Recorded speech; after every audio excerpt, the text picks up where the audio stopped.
Awesome. Well, let's get started. So, starting a little bit more high level, how has selling really changed in the past year and a half? Right? Love to hear from you on this first. Sure, I'll kick it off and love to hear other comments as well. So I think we saw two challenges really present themselves with selling, probably more than two, but we can kind of characterize it in two ways.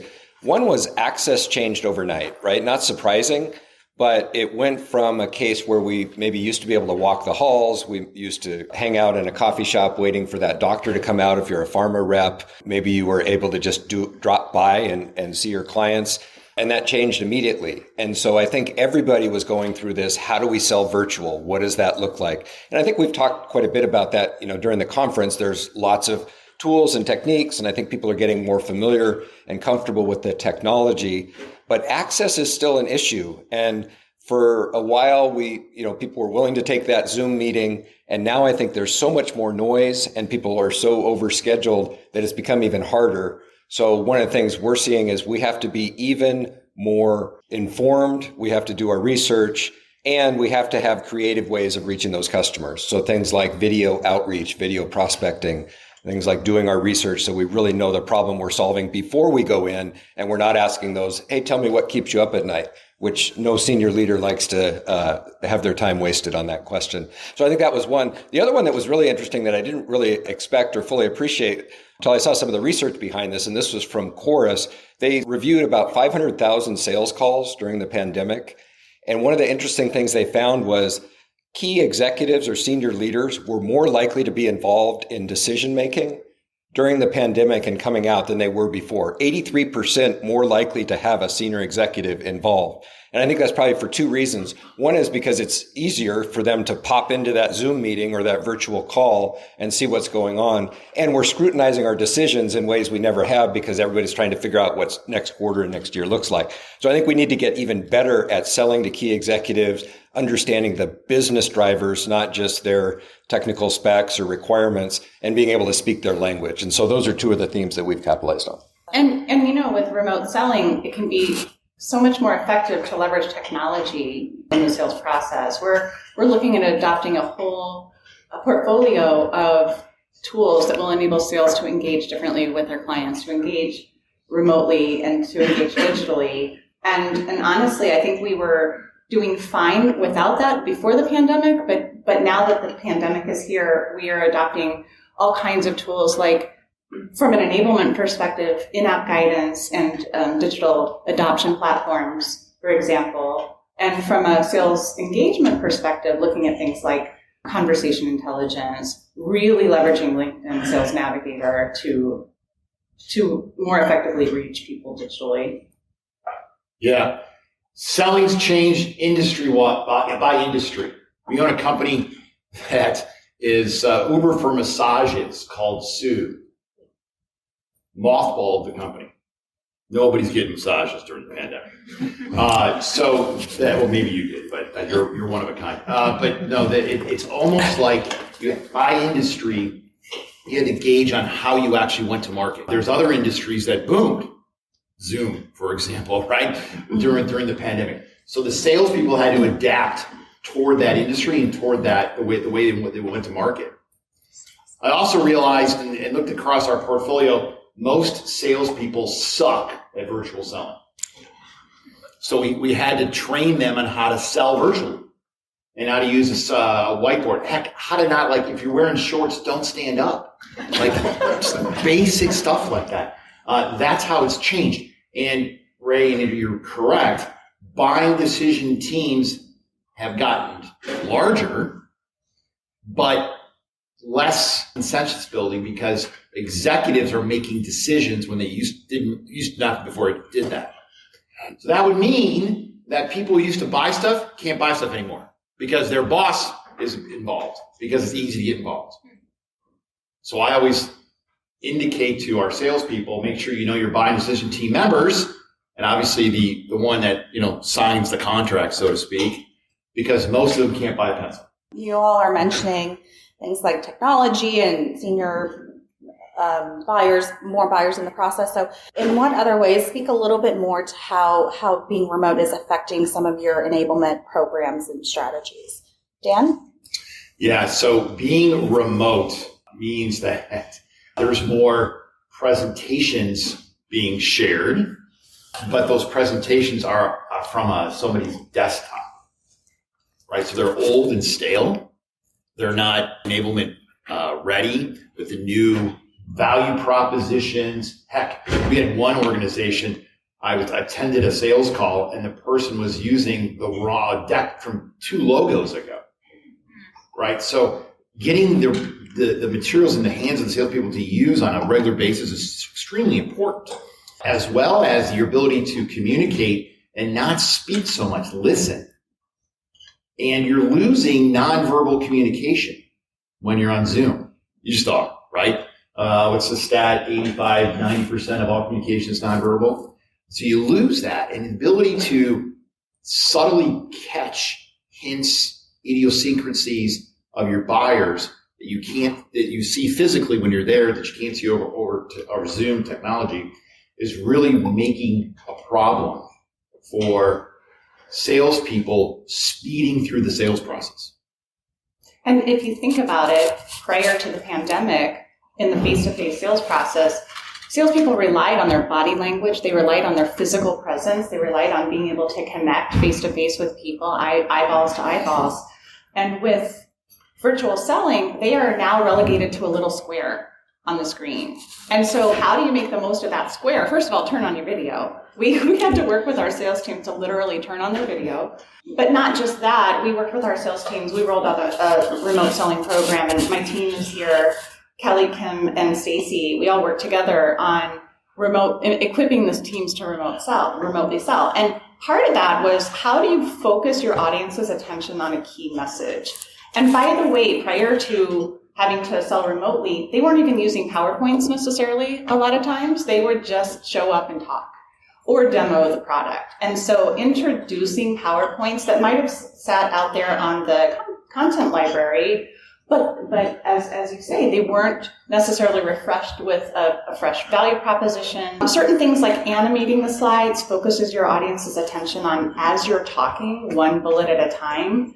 And certain things like asking provocative questions, listening for the answer to engage your audience. Using some of those Zoom controls too, like annotation, maybe checking bullets as you talk to them, or using chat effectively. That was a lot of heavy lifting on our part as well as the sales team's parts to get fluent and comfortable. And what we found in the process is it's not really a sales skill as much as it is choreography. So when am I going to throw something into chat? When am I going to ask this question? It's also more of a technical skill. So we work with our sales teams to okay, how do you animate bullets?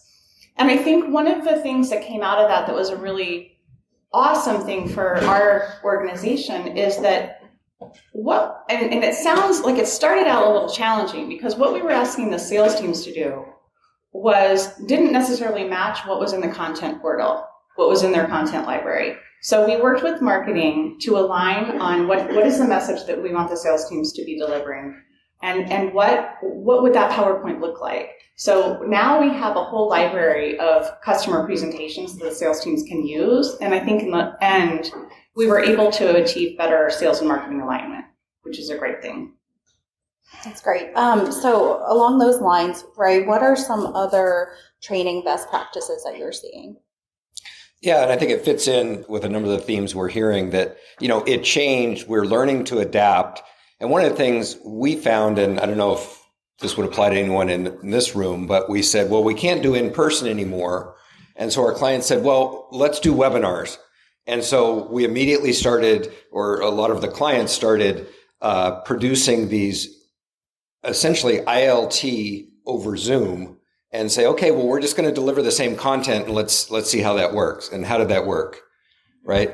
Zoom fatigue, right? We had an article like a month later from HBR saying, this is real. People are tuning out. They're multitasking. So I think we have to be really intentional about the engagement and how we're handling the activities throughout the program to make sure we're accomplishing the learning objectives, and ideally having them take that material and apply it to real life situations as soon as possible. So getting it back to, a day in the life and in the flow of work. So I think going back to good VILT should include those engagement opportunities, the breakouts, the discussions, the activities. And I think we need to be even more conscious about that now, because people are they're quick consumers. They're going to make a quick determination of, is this really engaging me? Is this worth my while? Or can I finish my email or my shopping, while this session's going on? So I think we really have to think about how we're designing those sessions, how we're building that in. We'll talk a little bit more about kind of the pull through of reinforcement and ongoing as well. But I think for us, that was a key, is you can't just take it and deliver it in a 4-hour online session and expect anybody to take anything away. Yeah, I think we've had a lot more success with spreading out the learning. So, we had to throw our switch to virtual for our instructor led. And I think we're finding more success with spreading out the learning so that it's more in smaller chunks versus all at once. I will say that we had to switch our sales kickoffs to virtual and our summer sales meetings to virtual. And as much as we wanted to replicate the experience, I think in some ways it was effective, and in other ways it fell short. Like the big awards banquet that everyone looks forward to and getting dressed up and everything, just obviously you can't replicate online. So training's totally changed, right? No more in class in persons. So we've taken the approach of short training videos with interactive exercises. Like, how do you fill out a call plan? Here's a video how to do that. 3-4 minutes. Fill out a call plan, submit it to your manager for approval. Manager's got to approve it to get certification on that video or training topic. That's kind of what we've done. Has it been a more effective? I don't know. Are we doing more call plans? Maybe, right? We got to try. But it's harder because you can just tune people out. You can do it whenever you want to. You can actually play the video on your iPad and on your computer, shop for your, whatever you want to shop for. It happens all the time. So that's a problem. Yeah. I love the idea of the short videos, and it's something that we saw become very successful, which, there was discussion yesterday about how do we make those relevant or how relevant in the program. And at least in my book, relevancy over production value is a huge driver. So we started producing what we call these voice of the seller videos.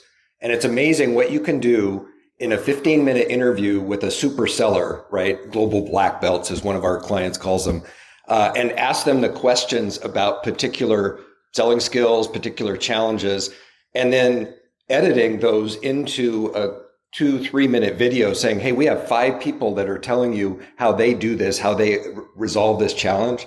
And to me, that value of that video over something that you're spending, thousands of dollars in the studio, I think they're going to watch that. They're going to appreciate it.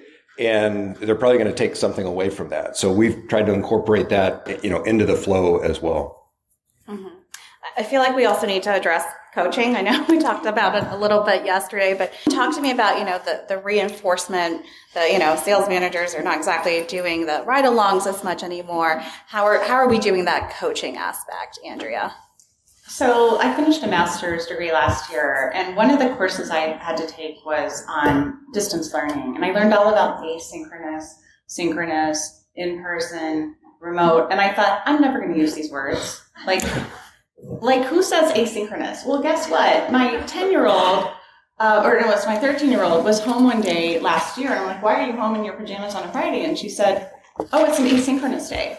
And I'm like, oh my gosh, so I'm glad I took that course after all. But I think that with coaching, we're starting to see a shift from synchronous in person, obviously, to asynchronous remote over time. So if you think about, say, before the pandemic, a ride along with the field salesperson would have been, observe, maybe participate, hopefully not take over the call. And there's that debrief time in the car after, or there's that coffee shop time where you're talking about the meeting. How did it go? What went well? What didn't go as well as you wanted it to? And what are you going to do differently? And so that was kind of baked into the routine. With COVID and coaching remotely, what I'm hearing from the sales managers and what we know to be true is they're able to get more coverage. They're able to observe a lot more of their sellers, of their team. Like in 1 week, they can observe everybody on their team versus, say, in an entire month before COVID.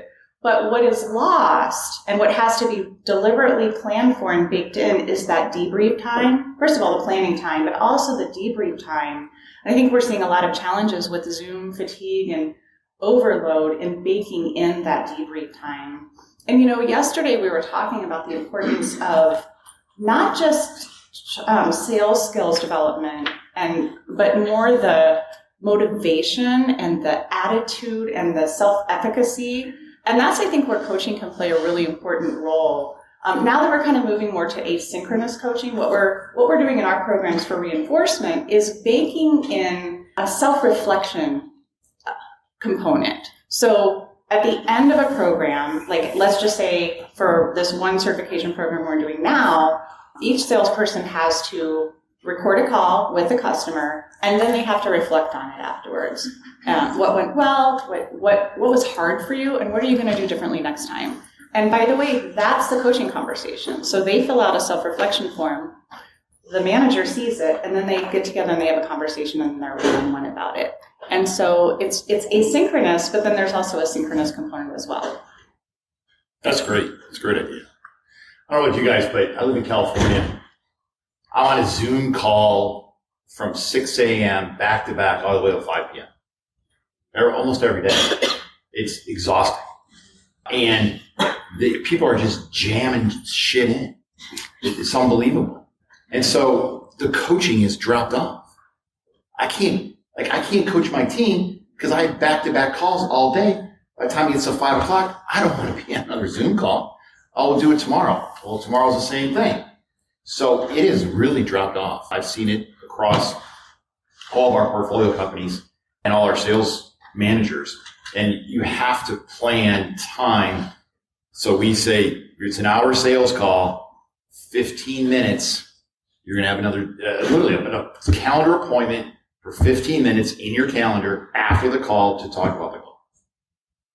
Like it has to be that rigid, because if not, somebody will stick something in there during that time frame, and now I'm on another call, right? So that's a dilemma that is just, it's unfortunate. We have to overcome it. Yeah, it's almost like we have to recreate that coaching mindset, if there was one already, but to say, how do we do this in the virtual world?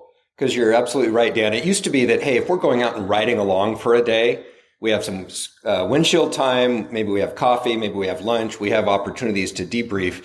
And now we're hearing, well, we don't have that. We're right on to the next call. But, like Stephen Covey talks about, this is the important but not urgent. Those are the things that pay off. We need to make time. We need to schedule that in to have those debriefs. And the other thing I'd just like to add to that is I love where the industry's going with conversational intelligence and artificial intelligence. We can glean so much, but that's still not enough. It doesn't take the frontline manager out of that role, because just sending the report and say, see, you talked 83% of the time.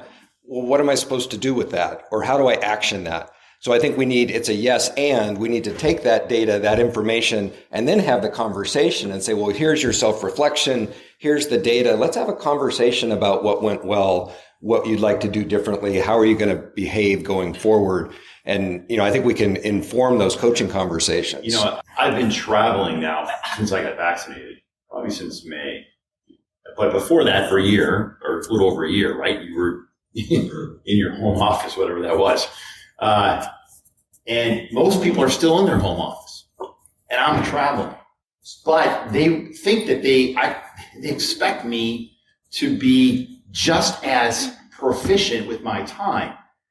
And I'm not available because I'm on an airplane. And, well, you're on an airplane. No, you're supposed to be on a Zoom call, because you can go back to back to back to back on a Zoom call. But if I'm on an airplane or in a car, I just can't do that. I can't coach. So now as it's starting to open up for me, at least in what I see across our portfolio, is that the expectation of these back-to-back Zoom calls, you get to all these people in a short amount of time, is still there, yet when you're not in that space, you can't do that. And it's a clash. It's more pressure. Yeah. So you all touched upon, and Ray, you had just mentioned recently the sales, the conversation intelligence tool, sales engagement. I know yesterday we talked about technology and all the ones we can use during the pandemic. And I think it was Whitney was saying yesterday, what if your company isn't ready to make that huge investment, or, you have enough other tools, the price is high. What are some things that, for teams with smaller budgets or not looking to add another, thing to their tech stack, what can they do? Right?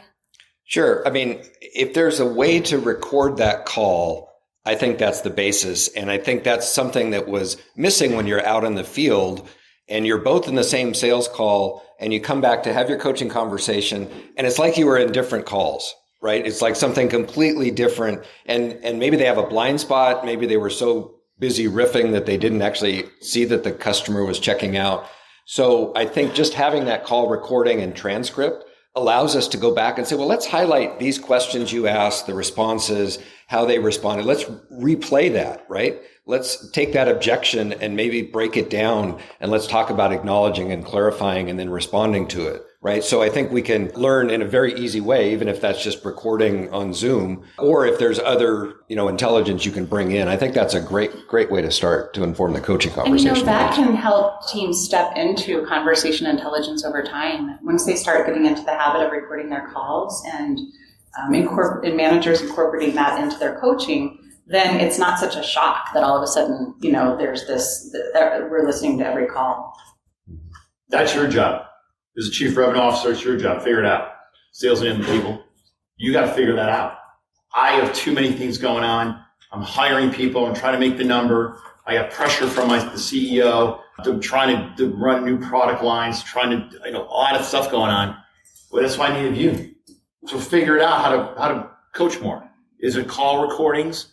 Is it you attend some calls and then provide guidance to me on how to coach or my managers? That's why you're in the job. So you got to literally figure it out. And it's like, if it was easy, you would be doing it. So this is where if you can't buy technology, then you got to figure out how to get around it and still provide critical coaching for salespeople. That's really the only way to increase productivity. Dan, what are you seeing in terms of what the top sellers are doing? How are they able to be successful, in a remote environment? Yes, so their activity, lots of activity, making sure they build consensus on the buying decision teams, like a challenger sale there, but build consensus on a buying decision team is really important as well. But what they do is they don't get caught speeding in the opportunity management process. So what does that really mean? Most buyers are not in sync with the seller. So the seller goes a lot faster in trying to close the sale than the buyer really is able to do that. Now, that's not always the case, but most of the cases. And we don't adhere to exit criteria, right, Mike, or customer verified actions. We think we know we go faster than we are. Top sellers slow down to speed up. They spend a lot of time early on in discovery, and they make sure they're solving a business need, not pitching a product. And if you listen to a recorded call, Sales Loft, Gong, Zoom, whatever, you can, literally just listen to it and you can pick it out, right? And that's the job of sales enablement, is to come to me as a CRO and say, I got a problem here. Your top seller's doing great discovery and your bottom person is not asking any questions at all. Also, proficiency with the technology, whatever technology stack you're using, even if it's minimal, being able to leverage that technology effectively and having a real clear purpose and intent for why you're using that technology. An example would be, let's just say you have LinkedIn Sales Navigator for prospecting, and you can take one of a couple different approaches. You can be very targeted, and you can know exactly the persona that you're targeting, and you can have a specific reason for reaching out to them. And we found two different teams had completely different hit rates, completely different meeting rates, because the one team was very strategic and targeted and was going after a specific persona, and the other team was just basically going after whoever. And they didn't get nearly as good of results as the one that was more strategic and targeted. So a lot of it depends on, not just being able to leverage the technology, but knowing why you're using it. Oh, yeah, you're right. Ideal customer profile is important. I also think important too, added with that, it's a great point, is the right script. I can show you horrible sales development rep scripts that were sent to me trying to get my interest. Like, hey, Dan, how about a meeting at 2:00 to show you my new product line? Delete, right? Like, horrible. So you've got to target the right people with the right message. Yeah.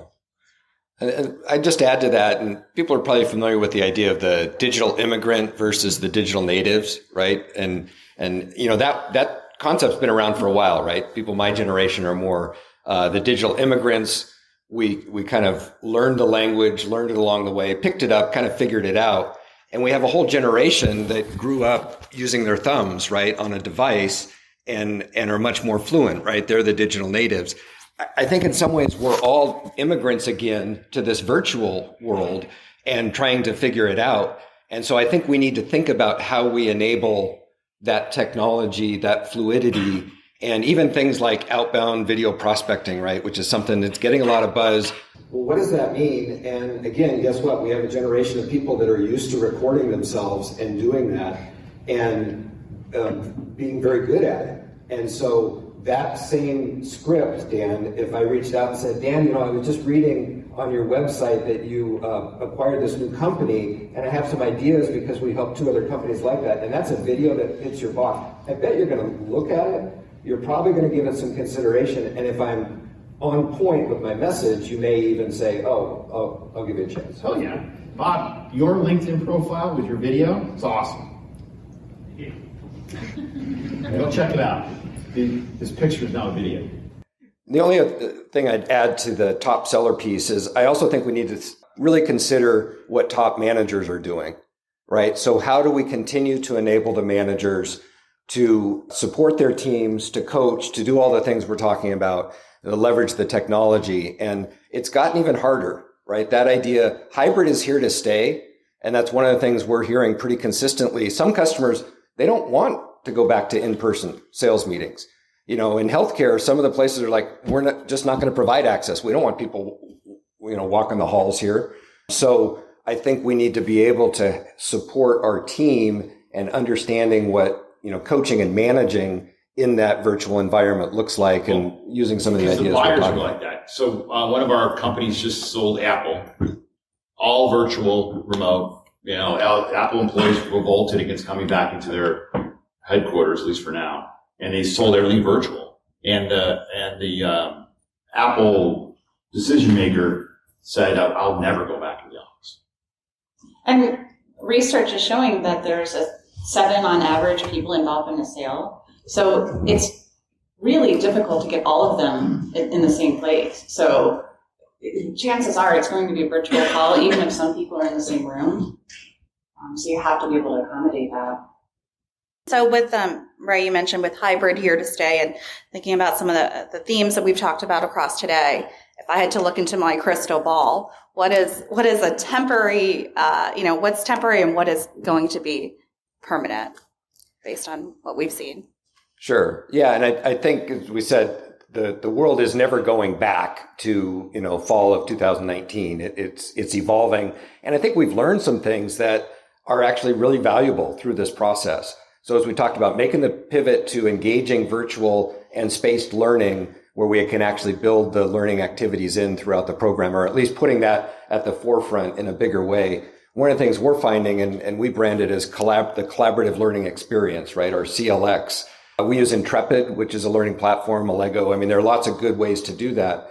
But that's something I see continuing to expand because it addresses a number of things we've talked about up here, which is it gets the learners engaged with each other from the very first activity. So they're introducing themselves to each other. They're collaborating in discussion groups. They can see each other's assignments. So as they're doing the work along the way, the progress, they're able to actually comment and see what good looks like, and we can showcase those, right? We have Academy Awards saying, hey, this week, let's look at these assignments. And it's really fun to be able to actually see that applied to real accounts in real time. So I think we're going to see that continue. The other thing that's really nice is it increases the completion rates because they want to get through the program. They're competing with their peers. And at the end, they get their Credly badge, whatever that looks like. But I think that can be a very successful way forward that is going to be blended. Even if we do in person, we're probably going to incorporate some of those techniques as well. Because what's the biggest problem with in person is it walks out the door on Friday and then by Monday, they're back to doing things the old way. So I think we see that. And I'll just put in one plug when we were talking about the coaching mindset. We're actually doing a virtual session next week. We're a sponsor of this breakfast, by the way, Sales Readiness Group. But if people are interested in that or would like to learn more, we'd love to make a seat available. It's a paid program, but we'll make a seat available for a mini session on the sales coaching mindset next week. You can talk to my colleagues, Daniel and Greg up here. But anyway, that's what I see continuing. Really excited about, ongoing collaborative learning and leveraging that technology. When I think about what's changed and probably what's here to stay, I come from large organizations that had a very clear inside sales team and that was their title, inside sales. And field sales was the other title. And the inside sales team has historically sat at headquarters. They actually sold remotely, but from an office. And then the field sales team sits, works from home or maybe works in a sales office and sells face to face.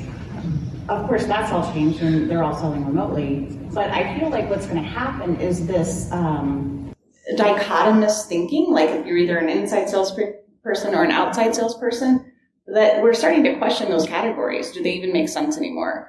So, it's really, we're all digitally selling now, and it's really more about hybrid selling or digital selling. I think the same is true for, at my company, you either are a work from home employee or you are an in-office employee. And in fact, when I go onto Zoom or my email says HBE, home-based employee.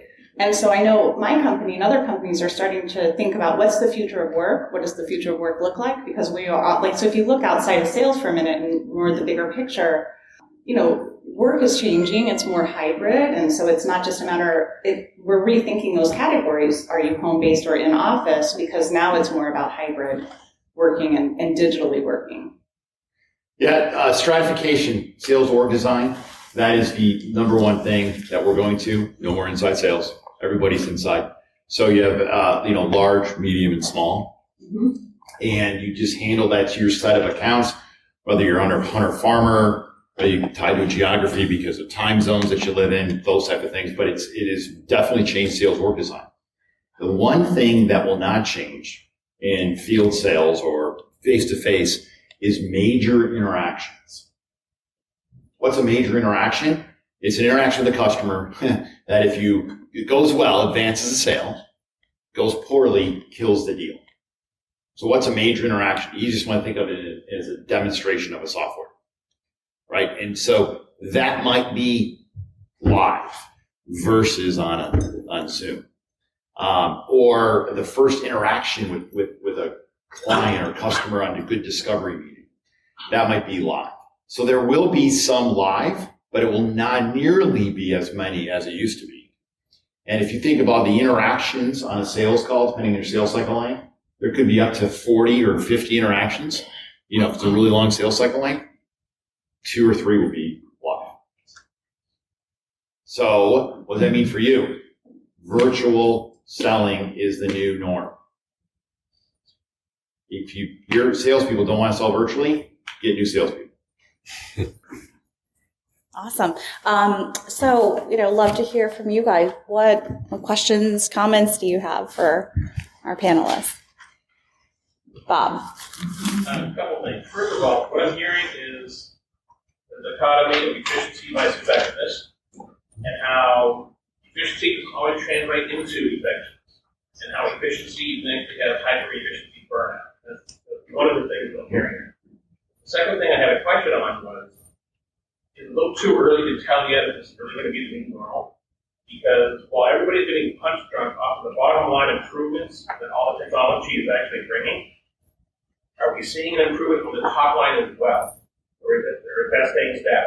Is this a false type of woohoo because the bottom line is getting better, so we're being more profitable? Where are we on the top line? I can take for a step. So but Bob mentioned, if you didn't hear him, efficiency versus effectiveness. So remember, efficiency is defined as the ability of salespeople to make more sales calls. Effectiveness is what comes out of their mouth when they actually are on the call, right? And we're seeing more efficiency, but less effectiveness is what Bob said, right? Paraphrasing, but that's what he said. But is really the new norm the virtual selling? Well, we compare, we have 30, in our microcap fund, we have 38 companies. We don't, year over year, we don't compare 2020. We go back to 2019 versus 2021. We like skip a year. We show it, but it's really 2019 to 2021 comps. We have 36 out of 38 companies have grown revenue year over 19 over 21, and that average is 14% over 38 companies in total. 36 have grown, but our EBITDA is up 43%. Why is EBITDA up 43%? No more T&E, less salespeople because they're more efficient, but our win rates are down because they're less effective. This is where sales enablement can play a big ploy to get that effectiveness back up. I'd just like to add, because I think to your second point, Bob, about the new normal, I don't think we know what that looks like, right? I mean, all we know is today, this is what it is. I think the one thing we do know is it's going to continue to evolve, and everybody's trying to figure it out. And I'll rely on some of my colleague Mike's work on change management, that the idea that I think as sales enablement practitioners, we need to be good change managers. We need to help the organization adapt, because the one thing we know is it's going to continue to evolve. And as a frontline sales manager, even, you need to know how to launch new initiatives, how to support your team, how to deal with organizational changes. That's the only constant we know is, hey, the next 12 months is going to continue to surprise us. And, fortunately, there's some silver lining in there, and we should look for those. But what we need to do is be really agile and really able to adapt to, what's coming next. Yes. Mm-hmm. When we talk about future state, and as we've mentioned already, this pandemic allowed us to make more money, be more efficient. But what we're also seeing is this Zoom overwhelming combat, day-to-day, back-to-back kind of fatigue is affecting our employees mentally. Their mental health has been affected, which affects motivation. So I'm just curious what some of the initiatives have come out of this that you're doing to help combat that in the future and keep our sales organization motivated. It's a great question. I know what works for some people is to build in buffer time in their day. I personally use 3 o'clock to 5 o'clock because I happen to be in Mountain Time Zone, so it just so happens that that's the quieter time of my day. And that is my thinking time, that is my focus time. And I know that others and I think it's something to try to socialize more is building that buffer time, because if you don't, you are on back-to-back-to-backs all day long. And that isn't good for anyone. So building in that buffer time is just one idea. Yeah, and I think there are some interesting tools coming out that help us do that, right? To see, do you have deep time? Do you have work time in your workplace? How many meetings have you had? How many interactions? I think that will be an interesting evolution of how can we support. And then I think it also goes back on, are we really listening and paying attention to where our employees are and their journey? So, we do some work with Microsoft, and I'm a big fan of Satya Nadella, right? The CEO of Microsoft, talking about empathy, right? What an interesting thing for a global tech company to say, empathy is a differentiator. Empathy is something that we all need to embrace, because if we can put ourselves in our customers' shoes, we'll be better able to solve their problems, right? If we're able to put ourselves in our salespeople's shoes and say, well, what's going on in their world? So I think for managers, we need to be thinking about how do we help them meet their employees where they are, and think about, well, what's going on in that individual's situation that's affecting their performance? Because I think it's really hard to just sit 100 people down in a call center and watch them all day, right? We just can't do that anymore. So we need to really adapt to how they're showing up and what their personal situation is. So there are a couple. Mandatory PTO. Got to take it. And when you're on PTO, can't answer a phone call, can't send an email.